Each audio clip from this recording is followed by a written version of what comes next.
And welcome back. Well, the TMJ4 Community Baby Shower, in partnership with Waterstone Bank, gives your generous donations of clothing, formula, diapers, and so much more to local community nonprofits who are dedicated to helping families in need. Yeah, and one of those organizations is Sojourner Family Peace Center.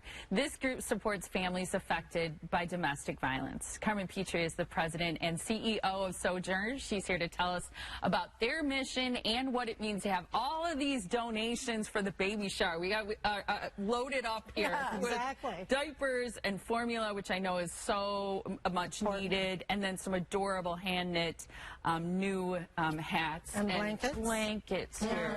Got the Brewers colors. I know, isn't that support great? the home team That's early. super cute. I love to look at it. It makes me very happy. So for the month of January, we're collecting items for babies and moms. I love it. Because you have a lot of babies and moms. We do have at a the lot, shelter. and we're one of several organizations, La Causa, Women's Center, who are sharing in the donations. So thank you to the community. You know, what we believe is no mom should have to choose between safety and basic needs.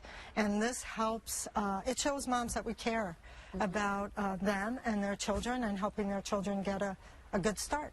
I love If that. people aren't familiar with Sojourner, obviously you're talking about women and kids, but what exactly do you do?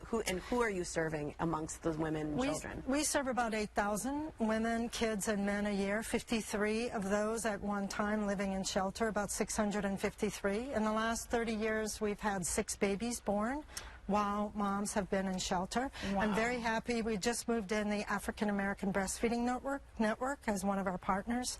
So we have tons of moms who are seeking safety, looking for safety, and you know, basic needs shouldn't be a choice that you have to make. Yeah. Well, and basic needs are expensive. Yeah, Let's be honest. I mean, if you're buying diapers and formula, they go through a lot of diapers a day. Absolutely. And you know, moms should have what they need to feel secure and safe, and we should provide that as a community. Yeah. What are your greatest needs as you look through a lot of these things? Is it those two that you just mentioned? I would say formula and diapers. Yeah. For sure. So that's really where people, if they can donate and donate generously, hopefully that's what they really should focus on now. Right, especially formula. I cannot believe how much a can of formula costs. I know. What is it these days, roughly? Do you know? $29, Yeah. $30 No way.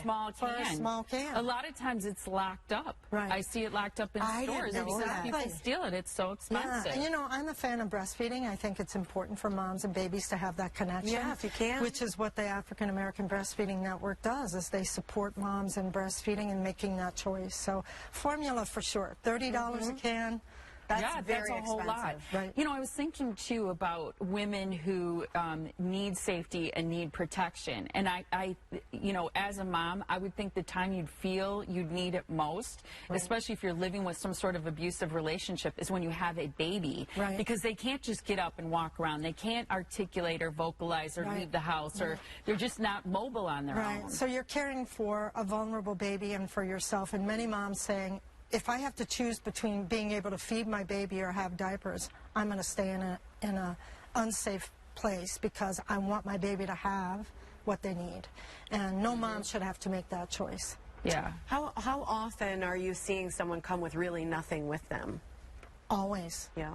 I mean, most of the clients we serve are at $15,000 or less for a family of 4. So you mean in terms of income? Income, extreme poverty, lack of housing, lack of food, all of it, you know, leads to vulnerability.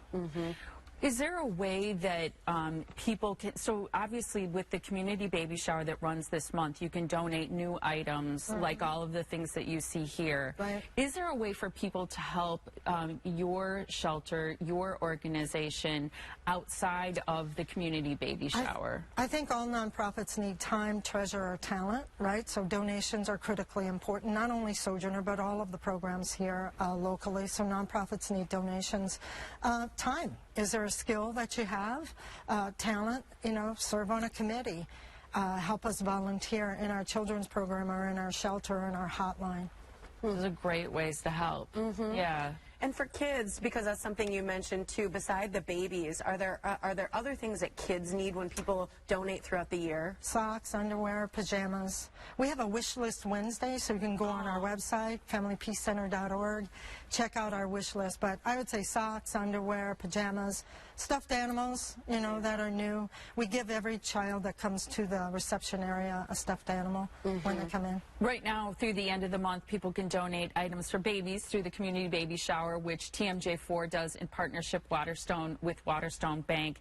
They have 14 area locations where you can make these donations. A critical time for us to be collecting these items, and it's so wonderful to talk to somebody with an organization that actually can use these things to benefit moms and babies who so desperately need them. Thank you, Carmen, so much for being here. We appreciate it.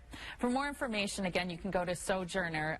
The website is familypeacecenter.org.